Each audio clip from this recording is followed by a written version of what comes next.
ጊዜ ጥሩ ስልጣን ጥሩ ሰዎች ሲረዱ ያለፉት ሰዎች ደግሞ መመስገን አለባቸው። ኤልያስ is different ያደረገውን ነገር ራሱ ጮክ ብሎ ማይናገር ችሎታው ሌላ ሆነ ባህሪው የተለየ እነዚህ ነገሮችን ስለማለት ስለ ችሎታው ስለምናምን ነው የኔ ጄነሬሽን ነው ብዙ ማውራት አያስፈልግም። ብዙ ምስክሮች አሉት። ባደኩበት አካባቢም አሁንም ሰዎች ያደረጉልኝ ነገር ውለታ ከፍዬ ጨርሳለሁ ብዬ አላስብም። እዚህ ሀገር ስመጣ ኤርሚያስን ለማየት ነበር።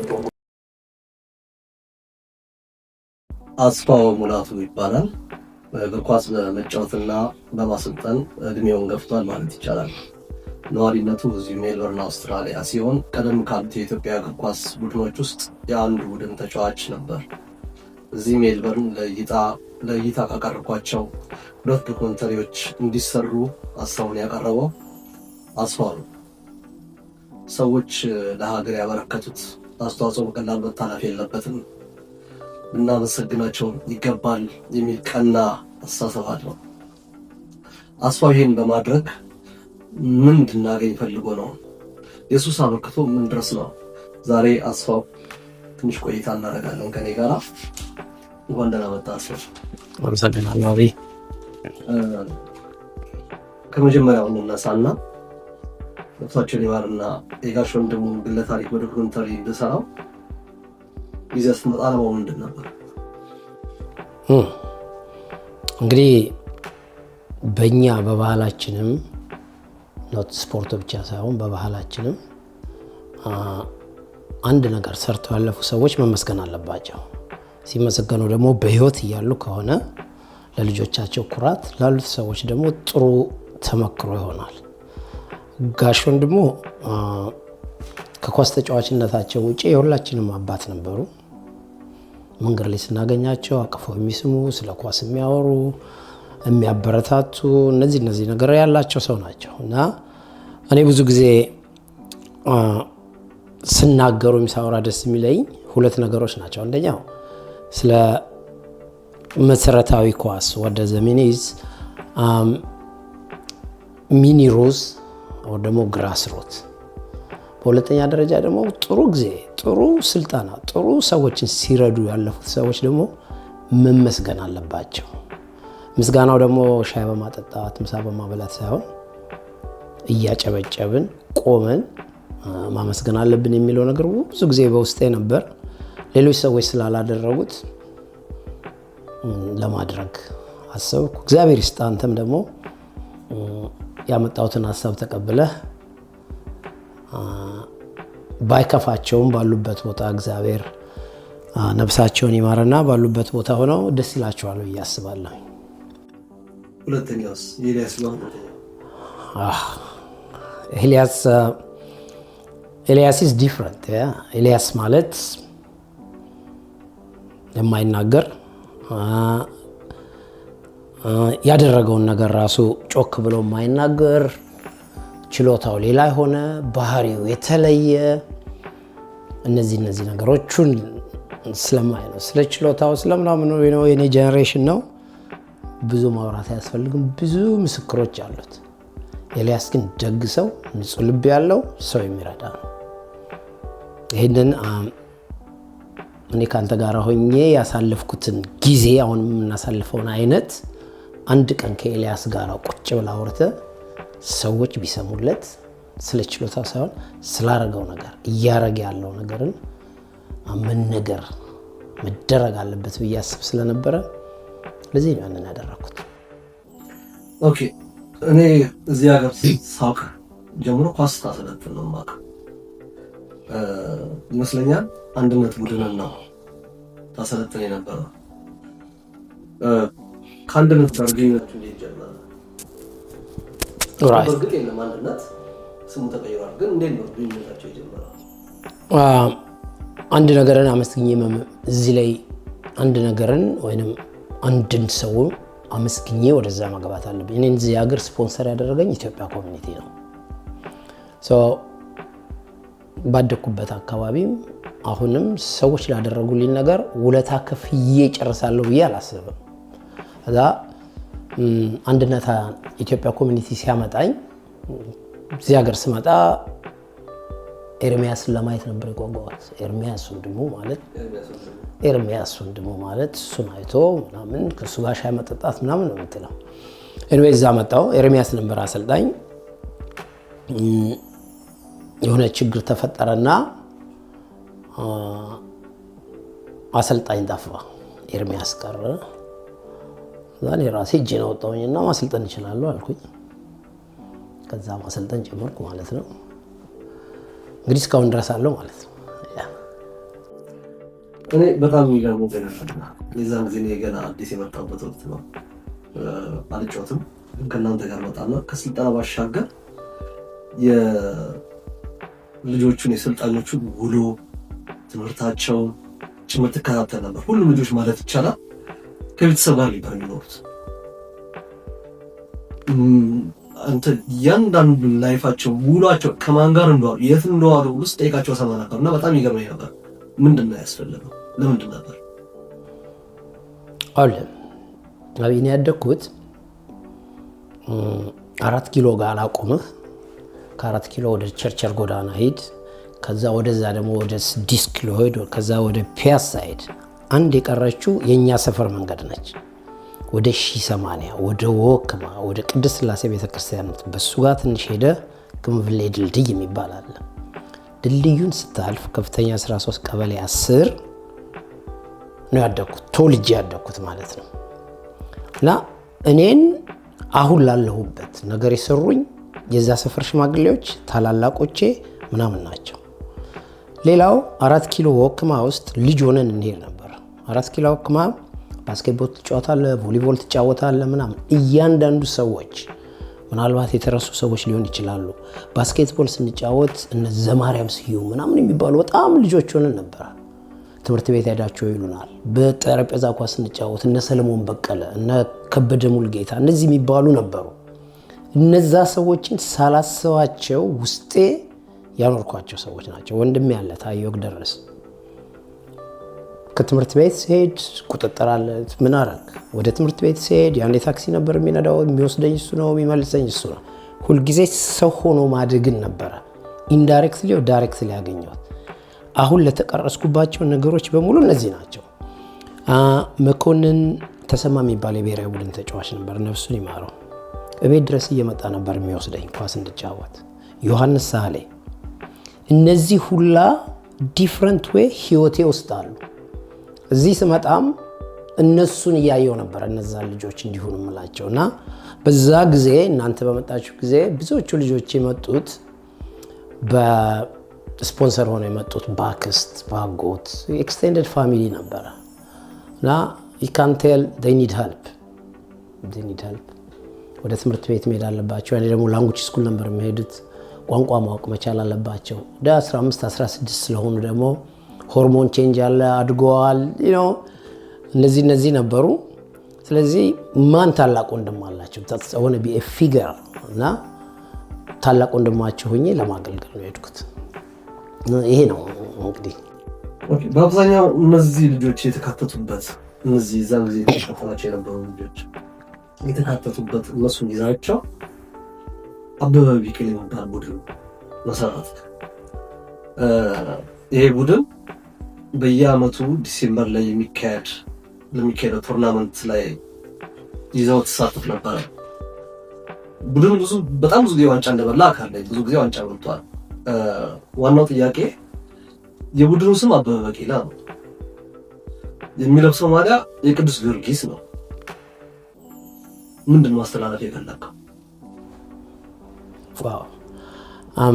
አበበ ቢቂላ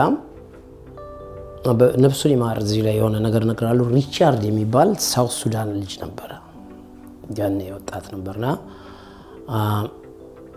አበበ ቢቂላን ለመናገር ወይኔው ቅድም እንዳልኩ ከፍተኛ 13 ቀበሌ 10 ሄደ ምናምን አይደለም የምትለው ታሪክ አለው። እንደዚህ ያሸነፈ፣ እንደዚህ ያረገ የመጀመሪያው አፍሪካዊ ነው ምናምን የሚሸጥ ፕሮዳክት ይዘህ ነው የምትሄደው። እና አበበ ቢቂላ ለነዛ ልጆች ጆሮአቸው ውስጥ የሚገባ ነው። ኳስ ጨዋታ ደግሞ ዘር ሃይማኖት ምናምን ስለሌለው ማንም ልጅ መጥቶ ሲጫወት ያለንበት ሀገር አለ አይደል? አውስትራሊያዊ መጥቶ ሲጫወት እንደውም ጎልኪፐሮቹ ፈረንጆች ምናምኖች እኮ አሉ እና አበበ ቢቂላን የሚባል ቲም ነው ሲሉ ወላጆቻቸው ይሰሟቸዋል፣ ጓደኞቻቸው ይሰሟቸዋል። የሚናገሩት ነገር አለ፣ ሰርች የሚያደርጉት ቢያወጡት ያለ ማለት ነው። ወደ ሁለተኛው እኔ ጊዮርጊስን ወዳለሁ እንጂ ፋን ምናምን አይደለሁ። ግን ታሪክ ኢትዮጵያ ውስጥ የመጀመሪያው ክለብ ቅዱስ ጊዮርጊስ ነው።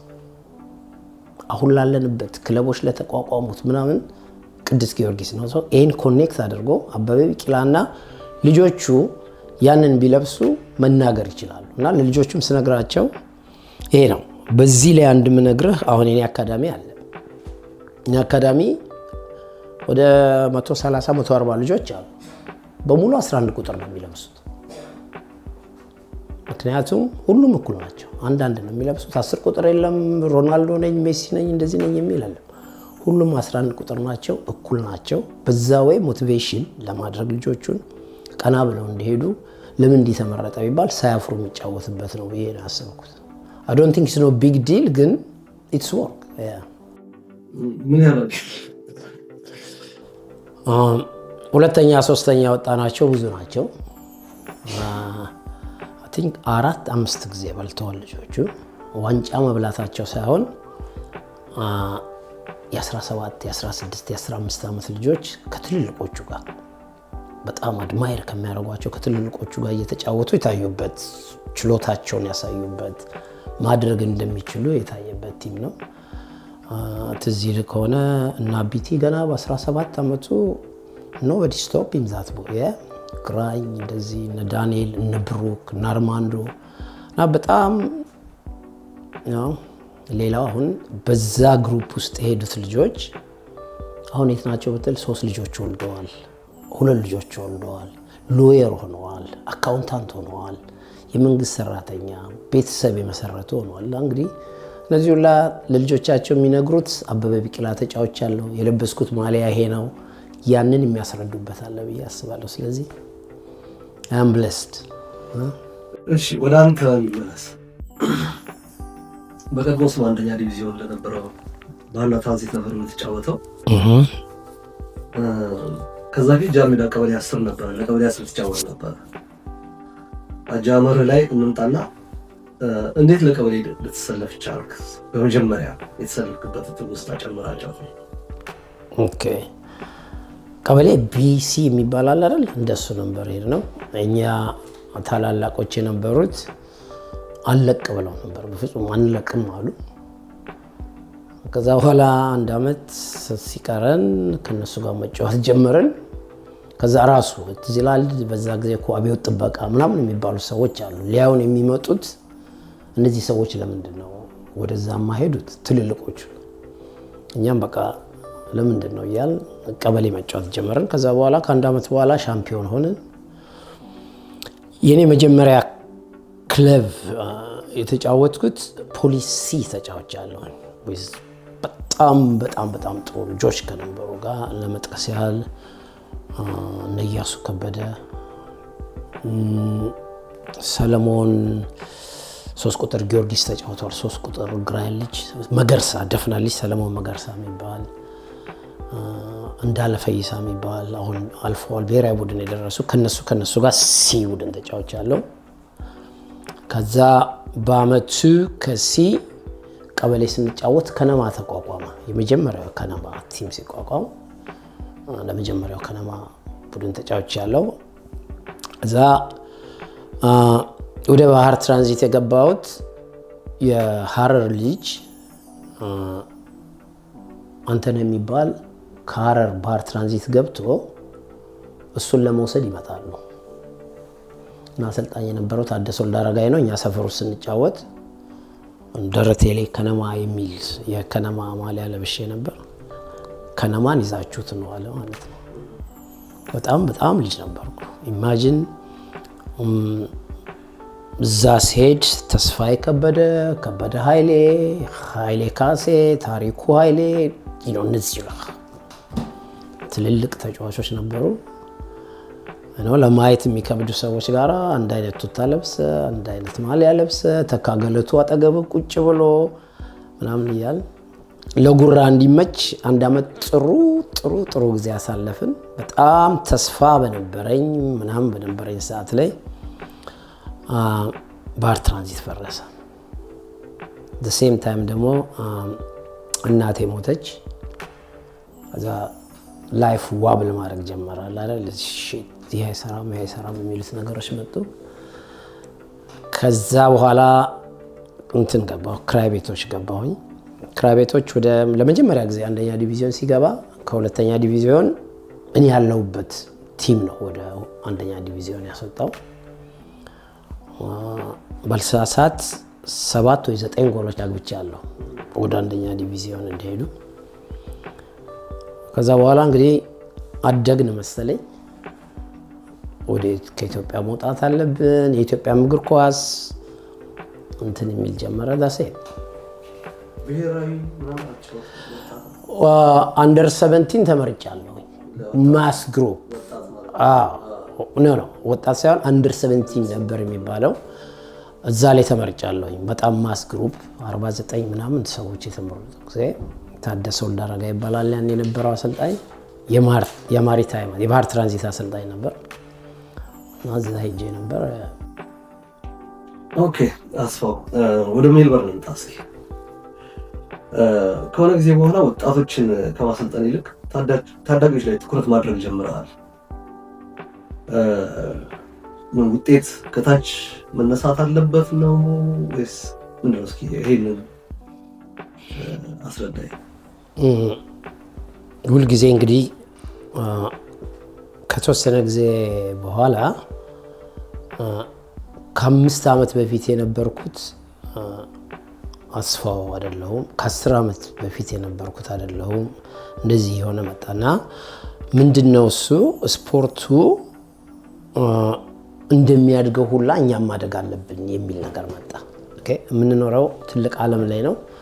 ትልቅ ዓለም ፉክክር ይፈልጋል አይደል? ኳስ ጨዋታው ልክ እዚህ እንደምንኖረው ፉክክር ይፈልጋል እና እኛ ያኔ ስንጫወት የነበረው ቅድም እንዳልከው አንድነት የሚባል ቡድን ነው። ዳይቨርሲቲ ብዙ የለውም። ተቀላቅለን አይደለም የምንሄደው። አቴንሽን አናገኝም እና በነዚህ ህፃናቶች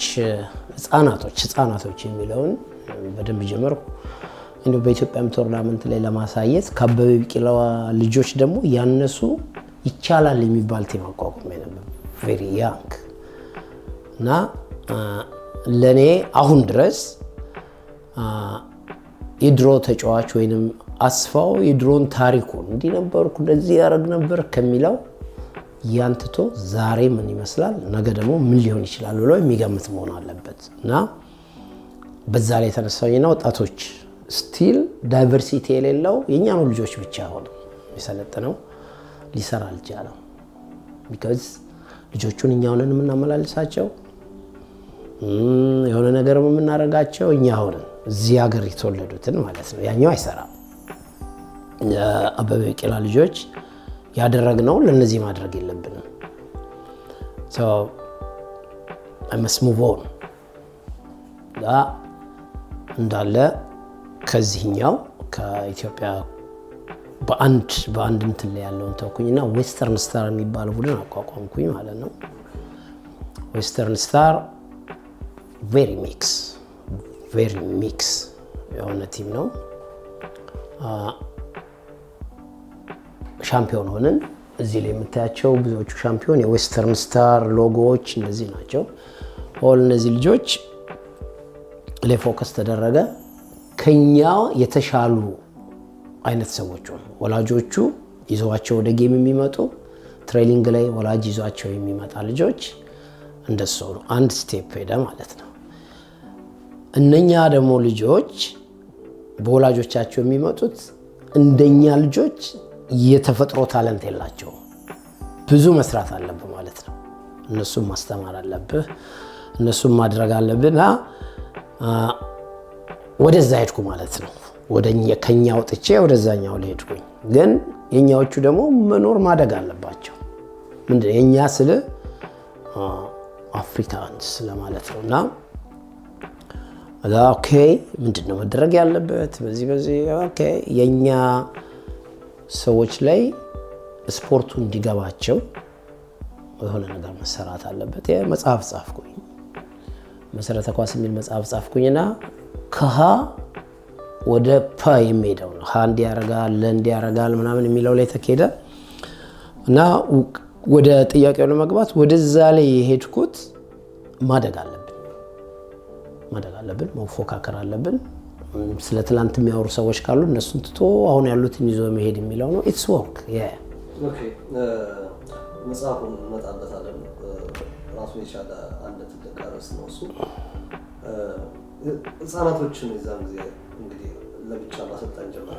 ከዛ ውስጥ ሰልጥነው ክለብ ወይ የሆነ ቦታ የደረሱ ልጆች አሉ። ከዛኛው ጄኔሬሽን እውነት ለመናገር የለም። እንግዲህ አሁን የኔ ልጅ 21 ዓመት ሊሆነው ነው። ከሱ በኋላ ወይንም ከሱ 2 ዓመት በፊት ያሉት ልጆች አሁን ብሔራዊ ቡድን የሚጫወት ልጅ አለኝ ካረንትሊ የኔ የነበረ ልጅ ብሔራዊ ቡድን ምናምን የሚጫወት ልጅ አለ። አዲሱ የሚባል ልጅ እንደዚሁ ለአውስትራሊያ አንደር 23 አሁን ከፍተኛ ሊግ ነው የሚጫወተው።